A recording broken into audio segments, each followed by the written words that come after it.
논의의 장에 오신 것을 환영합니다. 오늘 우리가 다룰 슈어소프트테크는 지금 정말 흥미로운 이야기의 중심에 서 있습니다. 오랫동안 뭐랄까 특정 전문 분야의 강자로 조용히 성장해 오다가 이 자동차와 AI라는 거대한 파도에 올라타면서 단숨에 시장의 스타로 떠올랐죠. 그래서 오늘의 논의는 이 이야기가 미래 거인 탄생 서사의 서막인지 아니면 그냥 반짝 스타로 끝날 버블의 전조인지에 대한 것입니다. 저는 이 기업이 독보적인 기술력과 또 명확한 성장 동력을 바탕으로 지속적인 성장을 이뤄낼 것이다. 이렇게 보고 있습니다. 네, 저는 현재 그 폭발적인 지표와 주가, 그 이면에 가려진 구조적 위험을 좀 봐야 한다고 생각합니다. 그러니까 지금의 평가는 미래에 대한 과도한 낙관론이 반영된 결과일 수 있다. 이런 관점에서 말씀드리겠습니다. 좋습니다. 그럼 제 입장부터 먼저 말씀드리죠. 슈어소프트테크를 그냥 단순한 소프트웨어 회사로만 보면 본질을 놓치기 쉽습니다. 이곳은 이 안전이 사람의 목숨과 직결되는 미래 산업의 핵심 기반 기술을 제공하는 기업이거든요. 최근 실적이 이걸 그대로 증명하고 있죠.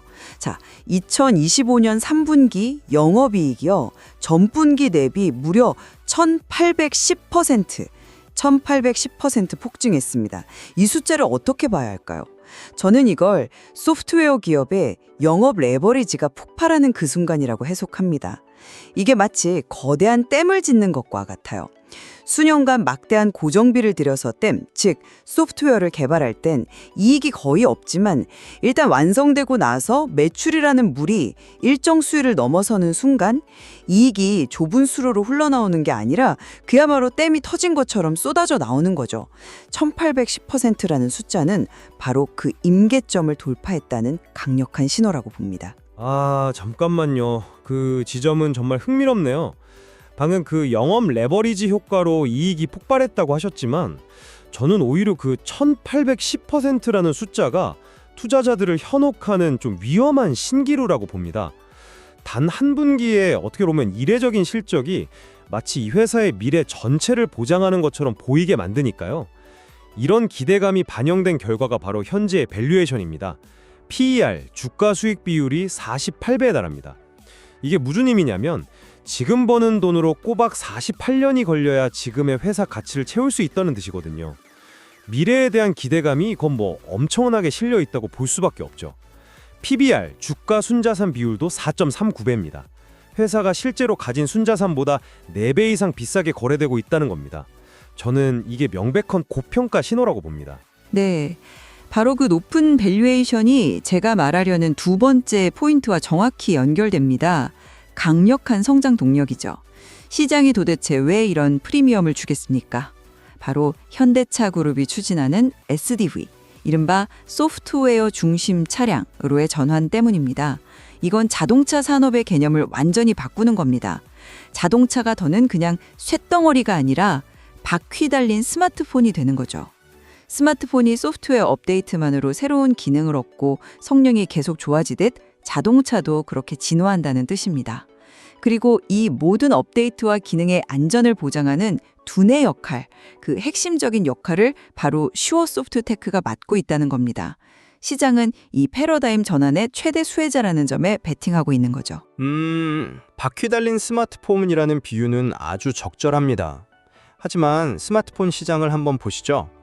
애플이 iOS를 직접 만들고 철저히 통제하듯 결국 자동차 제조사들도 이 핵심적인 소프트웨어 역량을 내재화하려고 하지 않을까요? 현재 매출의 절반 이상이 현대차에 집중되어 있다는 점은 수업 분석에서도 이미 약점으로 지적되고 있습니다. 만약에 현대차의 R&D 전략이 바뀌어서 자체 검증팀을 대폭 강화한다거나 혹은 위험 분산을 위해서 제2, 제3의 공급사를 찾는다면 어떻게 될까요? 지금의 독점적 지위가 흔들리는 순간 실적은 치명타를 입을 수 있습니다. 이것이야말로 이 기업이 가진 가장 큰 잠재적 위험이라고 생각합니다. 바로 그 지점에서 의견이 갈리는군요. 저는 현대차와의 관계를 리스크가 아니라 그 누구도 넘볼 수 없는 경제적 해자라고 봅니다. 2대 주주가 현대차라는 점은 이건 단순한 재무적 투자를 넘어선 전략적 파트너십의 증거입니다. 10년 이상 사람의 생명을 다루는 이 안전 분야에서 쌓아온 기술적 신뢰는 하루아침에 다른 업체가 따라올 수 있는 성질의 것이 아니거든요. 에스티브 시대에는 소프트웨어 검증이 단순한 외주 용역이 아니라 차량 개발의 가장 첫 단계부터 함께하는 핵심 파트너의 역할이 됩니다. 이건 거의 대체 불가능성에 가깝다는 거죠. 최근 기관 투자자들이 10만 주 이상 대량 순매수한 것도 이런 구조적 안정성과 성장성을 높이 평가했기 때문이라고 봅니다. 네, 설득력 있는 주장이십니다. 하지만 이런 점은 한번 고려해 보셨는지요? 기술의 세계에서 영원한 파트너는 없습니다. 현대차 입장에서 봐도 슈어소프트테크에 대한 의존도가 계속 높아지는 것 역시 경영상의 리스크입니다. 지금 당장은 아니더라도 장기적으로는 반드시 공급처 다변화를 고려할 겁니다. 더 싸고 더 좋은 대안이 나타나거나 아니면 자체 역량이 충분히 쌓이면 어떻게 될까요? 게다가 과거에 슈어소프트테크가 해외 진출 과정에서 겪었던 실패 경험을 보면 글로벌 시장으로의 확장이 결코 순탄치만은 않다는 걸 알 수 있습니다.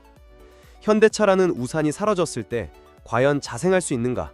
이 근본적인 질문이 남는 거죠. 고평가 리스크를 말씀하셨는데 사실 바로 그 높은 밸류에이션을 정당화하는 가장 큰 근거가 현대차와의 독점적 관계입니다. 시장은 이걸 단순한 매출처가 아니라 깨지지 않을 해자로 보고 있는 거거든요. 이 관계를 어떻게 보십니까? 두 자릿수 ROE, 그러니까 자기 자본 이익률이 12.4%에 달하면서 수익성이 계속 좋아지고 있다는 건 이 파트너십을 통해 안정적으로 이익을 창출하는 능력이 입증되었다는 뜻이기도 합니다. 바로 그 점이 유리 감옥 같다는 겁니다.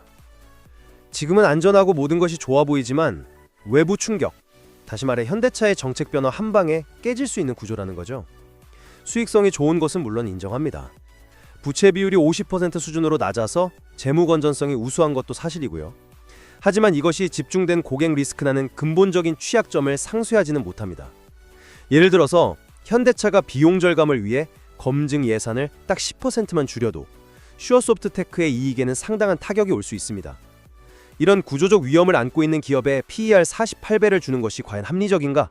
여기에 대한 의문이 남는다는 겁니다. 그렇다면 신사업에 대한 이야기를 좀 해보죠. 슈어소프트테크도 그런 리스크를 모를 리가 없습니다. 그래서 AI 신뢰성 검증, 또 소형 모듈 원전, SMR, 방산, 우주항공으로 포트폴리오를 확장하고 있지 않습니까? 이건 단순한 구상이 아닙니다. AI 신뢰성 검증 솔루션 베리파이 M을 이미 개발했고 정부가 주관하는 AI 신뢰성 검증 사업 수행기관으로 선정되면서 기술력을 공식적으로 인정받았습니다. 그래픽 솔루션 기업 그래피가를 인수한 것은 디지털 트윈과 AI 시뮬레이션 시장을 선점하려는 매우 구체적이고 전략적인 행보입니다. 심지어 2026년까지 AI 분야에서 600억 원 매출을 달성하겠다는 구체적인 목표까지 제시했습니다. 이건 단순한 테마 편승이 아니라 실체가 있는 미래 준비라고 봐야죠. 계획과 목표는 현실화되었을 때 비로소 가치가 있습니다. 말씀하신 그 신사업들이 현재 높은 주가를 정당화할 만큼의 실질적인 매출과 이익을 내기까지는 과연 얼마나 걸릴지, 또 성공할 수 있을지는 아무도 모릅니다. 특히 SMR이나 우주항공 같은 분야는 시장이 개화하기까지 아주 긴 시간이 필요하고요. AI 신뢰성 검증 시장도 이제 막 걸음마 단계라 경쟁 구도나 수익 모델이 명확하지 않죠. 자회사 모비젠의 실적 부진이 보여주듯 사업 다각화는 말처럼 쉽지 않습니다. 미래의 청사진만으로 현재의 리스크를 모두 덮을 수는 없다는 겁니다. 특히 기술적 분석을 좀 보면 12월 26일에 9,000원 부근에서 저항을 맞고 밀리면서 윗꼬리가 긴 양봉이 나타났습니다.